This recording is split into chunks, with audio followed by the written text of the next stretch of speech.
Hello and good morning, my dear students. I welcome you on this online learning platform. Class ninth का जो chapter अभी तक चल रहा था वो था इन द किंगडम ऑफ फूल, और ये मैं काफ़ी हद तक आपको एक्सप्लेन भी कर चुका हूँ।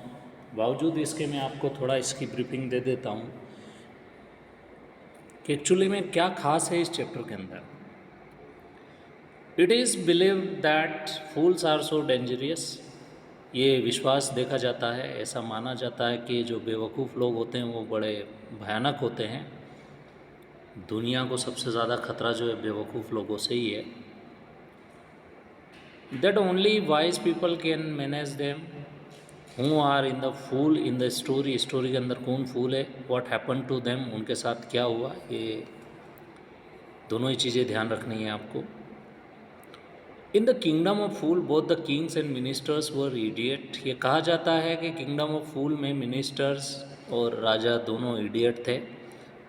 दे did not want to run the things like other kings. वो दूसरे राजाओं की तरह चीज़ों को रन नहीं करना चाहते थे। वो उसका मैनर बदल दिया था, तरीका बदल दिया था अपने राजपाट को चलाने का। So they decided to change the nights into the days and days into the nights. So उन्होंने सोचा कि हम रात को दिन बना दे, दिन को रात बना दे। So they ordered that everyone should be awake at night. सब रात में जगेंगे टिल देयर फील्ड्स। और फिर क्या करेंगे, अपने खेतों को जोतेंगे, उसके बाद में run their businesses only after the dark. रात होने के पश्चात ही अपने बिजनेसेस को चलाएंगे। Go to bed as soon as possible the sun came up. और जैसे ही सूरज उग जाता है सब जाके अपने बिस्तर में सो जाएंगे। Anyone who disobeyed would be punished with the death. जो कोई इस बात को नहीं मानेगा उसे मृत्यु की सज़ा मिलेगी। The people did as they were told for fear of a death. ऐसा उनको कहा गया और सीधा कहा गया मृत्यु की सज़ा मिलेगी अगर ऐसा नहीं किया तो। The king and minister were dilated at the success of their project. उन्हें काफ़ी खुशी हुई कि उनका प्रोजेक्ट जो है अब सक्सेसफुल हो गया। One day the Guru and his disciple arrived in the city. एक दिन गुरु और उनके डिसाइपल जो है शहर में पहुँचे। It was a beautiful city, काफ़ी ब्यूटीफुल शहर था वो। It was broad daylight, काफ़ी डे लाइट था, मतलब काफ़ी धूप थी। But there was no one about, पर बाहर कोई भी नहीं था। एवरी वन वॉज अस्लीप, हर कोई सोया हुआ था। नॉट अ माउस स्टीरिंग, यहाँ तक कि एक चूहा भी घूमता हुआ नहीं दिखा उस राज में। Even the kettle had been taught to sleep by the day. यहाँ तक कि पशुओं को भी ये सिखा दिया कि रात को कैसे जगना है और दिन में कैसे सोना है। The two strangers were amazed by what they सा अराउंड देम। दोनों, चूँकि स्ट्रेंजर्स का मतलब होता है अजनबी, उन्होंने जो चीज़ अपने आसपास देखी तो वो अमेज्ड हो गए। क्यों अमेज्ड हो गए? उन्हें लगा कि ये क्या हो गया, यहाँ तो कोई जगा हुआ नहीं है, सब सो रहे हैं। When suddenly the whole town woke up, went about nightly business। और जैसे ही रात में उन्होंने देखा सब अपने अपने बिजनेस को ओपन करके बैठे हैं। Two men were hungry now that the shops were open, they went to the buy some groceries। अब वो अपने किराने की शॉप पे जाते हैं और कुछ अनाज खरीदना चाहते हैं। देयर एस्टोनिशमेंट, वो आश्चर्यचकित रह गए। They found that everything cost the same, हर चीज़ की कॉस्ट जो है वो सेम थी। Single dudu whether they brought measures of rice और बंच ऑफ बनाना, अगर वो चावल खरीदते, केले खरीदते या घी खरीदते, the cost is one dudu. Dudu, this is the name of currency. The Guru and his disciple were delighted as they never heard anything like that before। ऐसा उन्होंने पहले कभी भी नहीं देखा, इसलिए वो काफ़ी डिलाइटेड हो चुके थे। They could buy all the foods they wanted for a rupee। वो सिर्फ 1 रुपये में ही सब कुछ खरीदना चाहते थे। When they had cooked all eaten, the Guru realized that this was a kingdom of fools.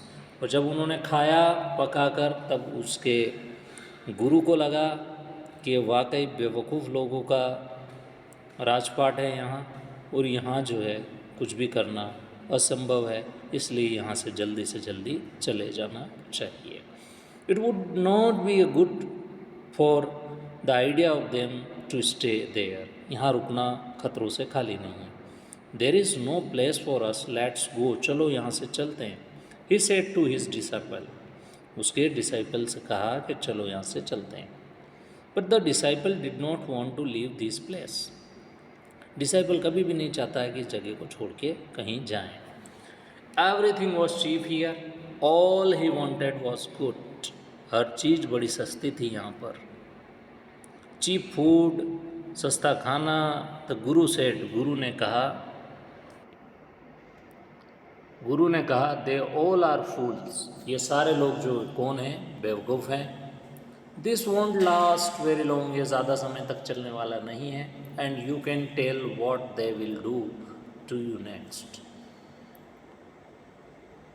आप ये नहीं बता सकते कि अगला कदम आपके साथ में कितना बुरा उठाया जा सकता है। But the disciple would not listen to the guru's wisdom, पर जो विजडम, जो बुद्धि गुरु की थी वो डिसाइपल को नहीं थी। ही वॉन्टेड टू स्टे, उसने सोचा यहीं रुकूंगा मैं तो। The Guru finally gave up and said do what you want, जो कुछ करना चाहो तुम कर सकते हो, मुझे उससे कोई एतराज़ नहीं है। एंड लेफ्ट, वहाँ से चला जाता है। The disciple stayed on and ate his fill every day, और रोज़ रुकता, रोज़ कुछ न कुछ खाता और मज़े करता। क्या क्या खाता? Banana and ghees, rice, wheat.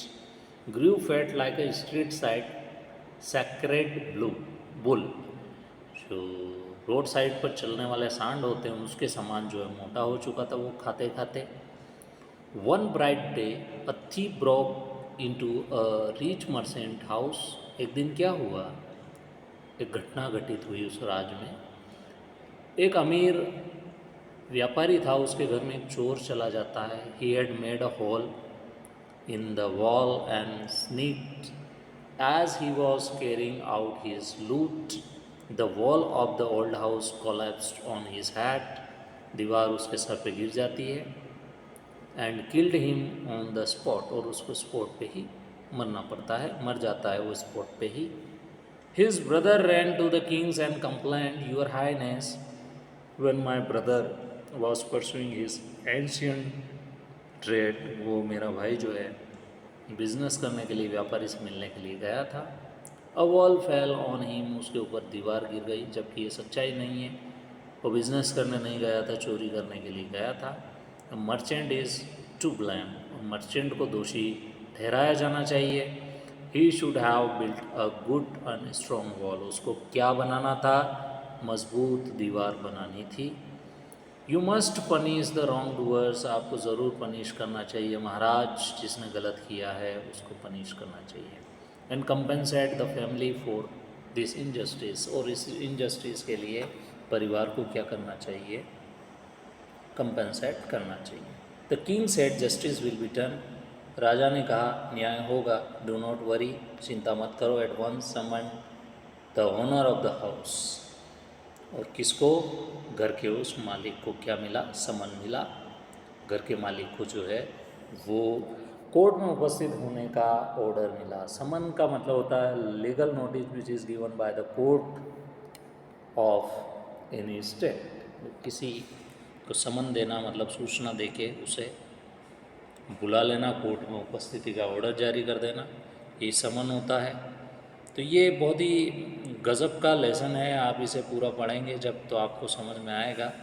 इसका आगे का जो पार्ट है बचा हुआ वो नेक्स्ट वीडियो में हम ख़त्म करेंगे। तब तक आप इस लेसन को बार बार पढ़ते जाइए। मैंने इस वीडियो को रिपीटेड प्रिपेयर इसलिए किया है कि आप अच्छे से समझ पाएँ मोस्ट प्रोबेबली, और आगे की वीडियो में अगला पार्ट कवर करेंगे। ये थोड़ा बाद में इसलिए भेज रहा हूँ ताकि आपको अच्छे से समझ में आ जाए और आपका रिवीजन भी होता चले। Thank you so much for joining.